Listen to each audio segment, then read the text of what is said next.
All right, Mike. So here we are. We're going to install the Nussbaum Jumbo 9. So we're going to take you through the process of installation. We're going to tell you all the great things about it, maybe some of the cons. But everybody's heard about 2-post. Everybody's heard about a 4-post. But I think the Scissor Lift really is the unsung hero. It'll do nearly everything. And I think by the end of this video, you'll probably want to consider getting one for your garage.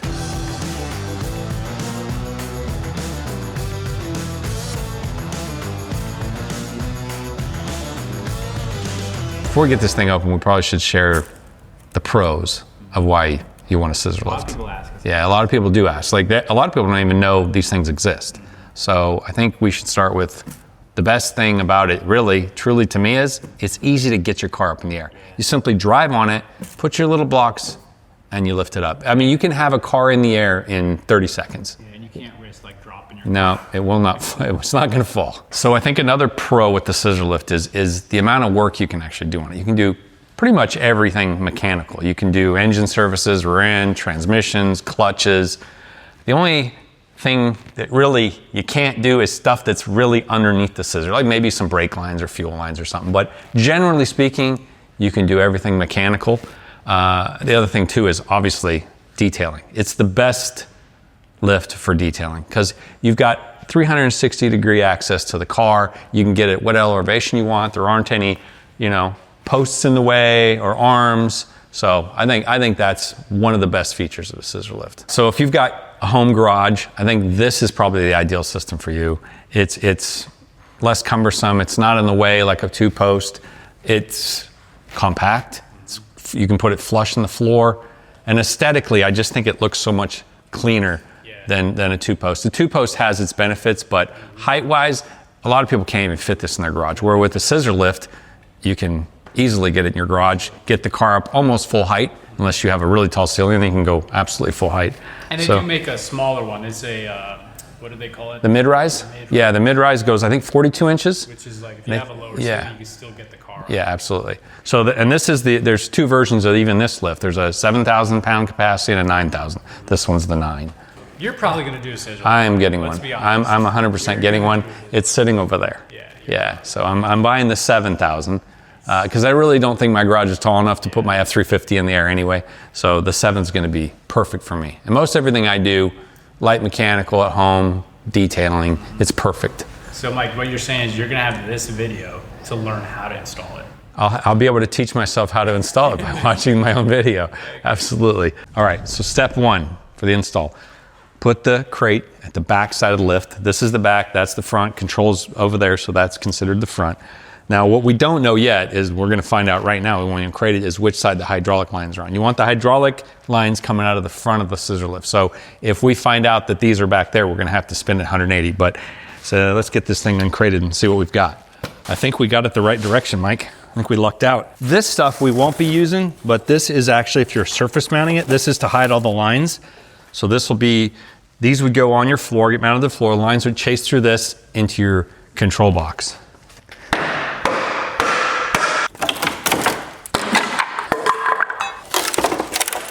That's it. Now, these things are pretty heavy, so you're gonna need some friends to at least get them off and get them on the ground, and then we'll show you how to get them into the pit after we get them on the ground. All right, Mike, I think we should talk about the size of the pit. So obviously we cut this out of the floor. The scissor lifts themselves are 24 inches wide. I made it 26, so those are 26 wide. Here, let me show you. That gives an inch of clearance on either side of the scissor. And then I think I went 86 5/8 is what they specify in length. And there we are, 86 5/8.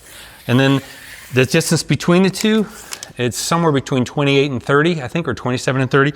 We did 29 inches, or 28 inches, I'm sorry. So that was specified by our design. I think Matt, the last one we had at Yarn was that distance apart, so that's what we chose to go with. When it's in the ground, you want this to be flush with your floor. So in our case, we have scissor tracks, which adds 3/4 of an inch to the top of our concrete. It's basically 4 5/8. We're at 4 3/4 in height. So we want to be 3/4 of that. So we want to be, that means right now we're 5.5 deep. So we're going to add leveler in this floor, on this foundation, to bring it up to our exact spec height. And it does two things. It lets you dial in the height so it's perfect, and the finish of a leveler, it looks really nice. So we're gonna end up putting that in, then we'll paint it black. So we're ready to install the scissors into the pit. So obviously I got it leveled. We got a little time lapse of that. So they're perfectly level now, the right depth. So now the next thing to do is to separate both of I'll call them platforms, scissors, but anyway, I'm just gonna call them platforms.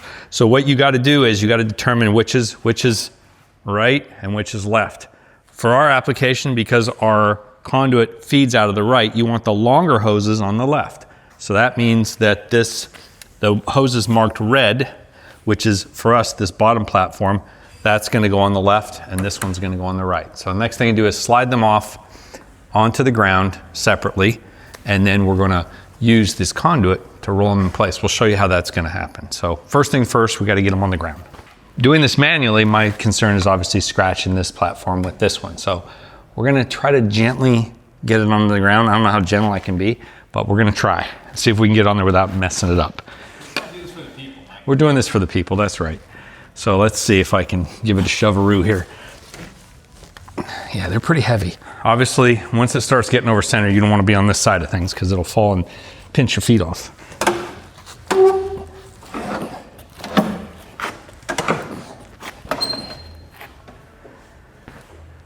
Okay, I'm getting close. So now I can start using the pry bar against the wood.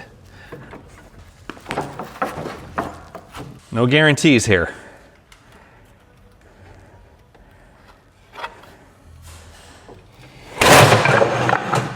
Got it. Okay, so I've done this a million times actually. No, I'm kidding.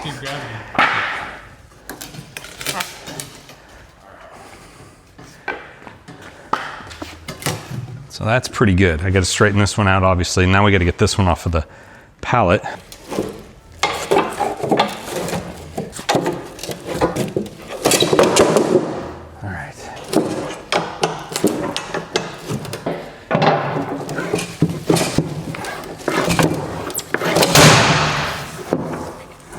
All right, so they're on the ground. No hose is damaged. All right, so we just got to do a little adjusting, get it lined up with the pit here. And that looks pretty good. So next thing to do is unbox your control. So let's get that done. Then it has to go out in front of the scissors. And we're gonna use this, temporarily power it up, attach it to the lines, and then we'll fill it with fluid and lift our scissors up. All right, so we're gonna pull the cover off of here. We're gonna end up filling it with hydraulic fluid, and we'll go ahead and attach the button while we're at it. So there's our up and down button. That'll end up going in this cover. So we'll go ahead and get the fluid in first, and then our hydraulic lines will end up going here, but we'll get to that in a minute after we fill it. We'll put 2 gallons in it, and then when it's all the air's out of the system, I'll recheck it, and it might take another half gallon or so. So the next thing we want to do is we want to install our lines, right? So the 2 white lines go here. Those are the drain back into the tank lines. These are the pressure lines coming out of the solenoid. So there's going to be a red one here, and the other one that doesn't have any color on it, it's just called a black hose. Red and black here, and both the ones with white tape go here onto this T, which is the return or dump fluid back into the tank. So we'll take these off. These are called DIN fittings, D-I-N. So if you have to lengthen yours, you want to tell your hydraulics guy you need DIN fittings on your end of your 1/4-inch hoses. So simply put, there's 2 hots feeding this, so it's anywhere from 208 to 240 volts, and it will operate. So you got your ground wire, that's self-explanatory. Yellow with the green goes to green, and then both the brown and the blue are your hots. So we're just temporarily hooking this up so we can run the hydraulics, and then we'll permanently hook it up when we get the control where it's going. All right, so if we've done anything right, it should go up.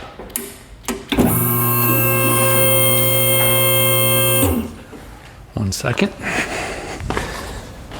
All right.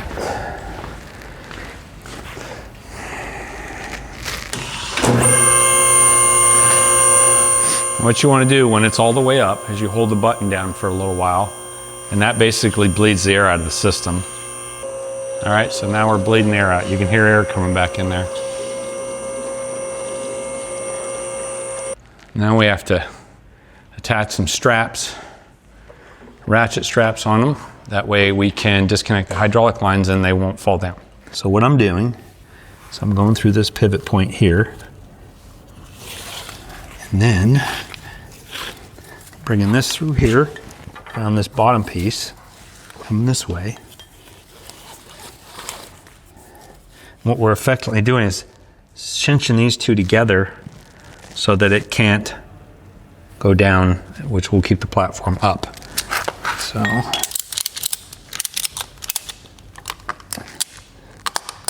okay, that's fairly tight.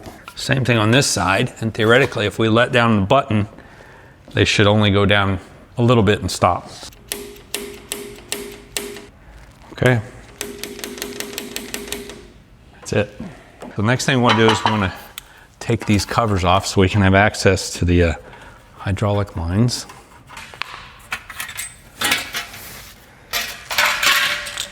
So if this falls on me and kills me, Mike. Well, we'll die together. Okay. Well, you just tell Maureen and the kids I love them.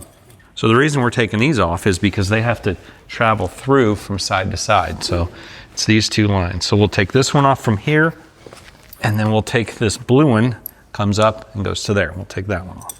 Okay, so what we've done is disconnected the lines that go between the two platforms. That way they can move independently, because remember there's a loop, a hose that comes from this side up to that one and this one onto this one. So now they're free to move independently of each other. So the next step is going to be to lift the platforms up onto our EMT. We use those as rollers, and we'll roll that over top of the pit, and then we'll start pulling the ENT out and kind of set it into the pit, if that makes sense. We'll show you how that's going to go. Sounds pretty easy. It's going to require some manual labor lifting them up onto the pipe. But I'm going to go grab a couple guys, and then we'll do it. Okay, we're going to get one. We want to get one as far back this way as we can, one up here, and then we'll put one, maybe we can put like one here, and one here. Okay, so we'll get the front end up. There you go. Okay. Hold it. Okay, let's hang on. So what we need to do is, I'm going to tip forward. We're going to take the back one out. Okay, grab that back one here, out. Okay, now put that up front. Tip it back. There we go. Right there? Yep. All right. All right. Now, okay. Now I'm going to tip it forward. Grab that back one again, Trevor. Now put it all the way up front. All the way up front. Tip it back towards Justin a little bit. Go ahead. All right. There we go. All right. Hang on. I'll pull it, Justin. You just steady it. I'll pull. Okay. All right. A little more. Okay. I think we're going to be pretty close right there. So now what we got to do. All right. Now. There we go. All right. All right. Okay, now we got to pull it that way. Right there. That's pretty good. There's the process, Mike. Pretty good. Yeah, wasn't too bad. So this is it. If you don't have a forklift or a boom or a crane or whatever, this is how you get it in the pit without it. So you can thank Byron at Nussbaum for coming up with this method. So This is DIY friendly. this is DIY friendly. You still need a couple of guys. 4 would be better than 3, but you know, we're making it happen. So now we're gonna rinse and repeat over here. Okay, hold it. Trying to take the back out first? Yeah. Okay. Take it out, yeah. Okay, now take the middle one out. Now we'll set the back down. Okay, now we'll put one under the very front. Okay, now we gotta try to pick the back up so we can get that The middle one. that one out. Now we got to do the same with the front one. Ready? 1, 2, 3, go. That's it. All right, fellas, you're off the hook. So there's the method. No forklift, just manpower and some rollers. This is how they built the pyramids, Mike. Yeah, just ingenuity. Yeah. Yeah. There you go. There's the method of getting in a pit without using a forklift or a crane or a cherry picker. So now you know you can do it. You can buy one, you can put it in your garage on the floor, just like you and a couple of friends.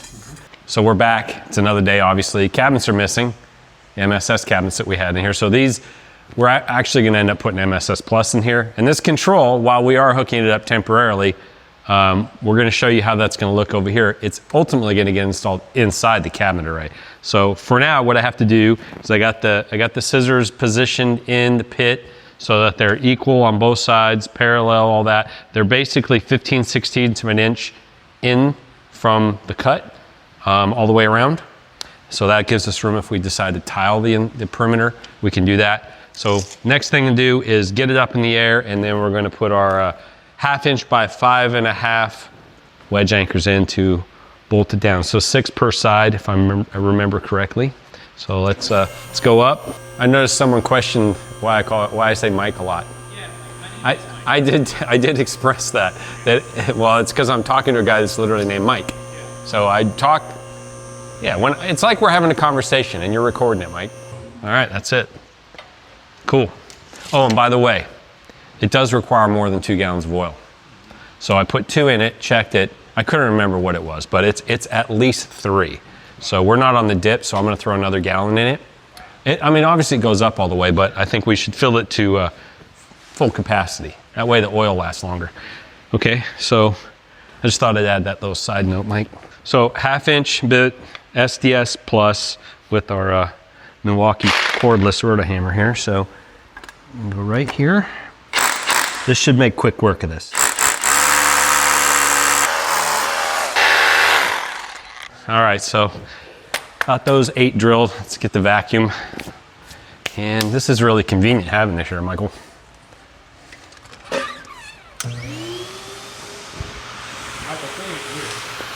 Yeah, hear what?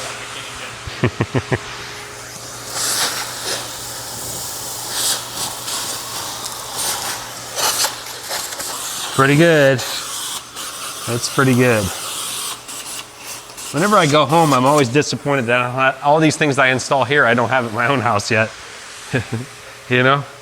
So, what we're using, 1/2 inch by 5.5 wedge anchors.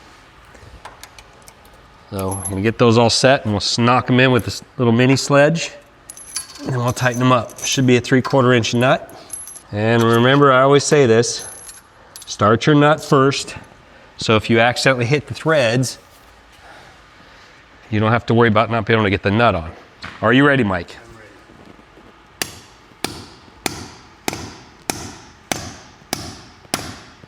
I'm ready. Oop, don't do that. It's best not to miss and hit your machine. All right. So it's a 6-inch slab, I went 5 inches.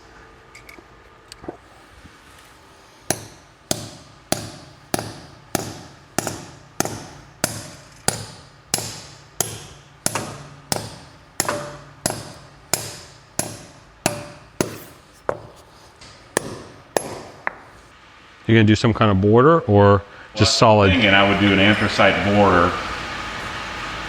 I have to decide what size tile to do. I would go reverse. I'd go this everywhere and then do a light border. All right, so next, we get our wedge anchors nice and tight, Mike. I'm using nice coking tools. This is really high end.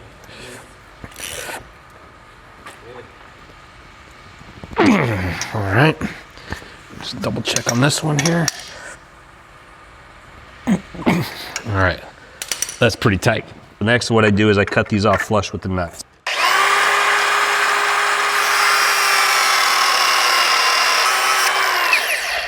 Just like that. That's it. So I'm gonna do this 10 more times. And then what's next up is we're gonna lengthen our lines because the control's going over there. See where that exposed outlet is? So that's our 220 over there. So I'm gonna put the control unit over there, lower this back down, put the control unit over there, get a length of what I need the hoses to be, and then I have to go get extensions made for each one of the hoses so that it'll reach the wall. So oftentimes when you do a recess install like this, you might want the control not in as close proximity to the lift as, you know, Nussbaum might set it up to be. So what we did is ours is way over here. So I've run a 3-inch drain pipe in the floor. So these lines stretch to about here. The original lines that came with it stretched to about here. So we had to get some extensions made. Those will continue up into the box side, underneath the control, and into here, and connect to these 4 fittings. So what I'm going to do is connect them together. All right, so this is the sample hose I brought to the hydraulic shop. So I took this off of here. So we'll put this one back first. Now, because this is marked red, so they're color coded, right? The 2 white lines, I think I've mentioned before, the 2 white hoses they go to here. So what you want to do is identify the other end. Look at your mark here, mark it at the other end, so when you poke them through, you'll know where they go. So there's a red, and then there's an unmarked hose, which we'll call black. Those go here on the solenoid, on these here, and then the 2 whites go here. So you'll want to make sure you identify the ends of the hoses so that when you hook them up, they're in the right spot. So now we're going to just run our fish through here, and then we'll pull them through. There it is. Okay, so now, if you're pulling wire, pulling hoses, whatever, I'll give you a little trick. Always leave yourself a flag with electrical tape. Basically what that means, just fold it upon itself like that. So that way it's easy to find the end. Otherwise, you wrap it all together. Sometimes it's a pain in the butt to find. You end up using a razor knife to cut it off. But now there's a little flag there. You just pull that. So, little tip.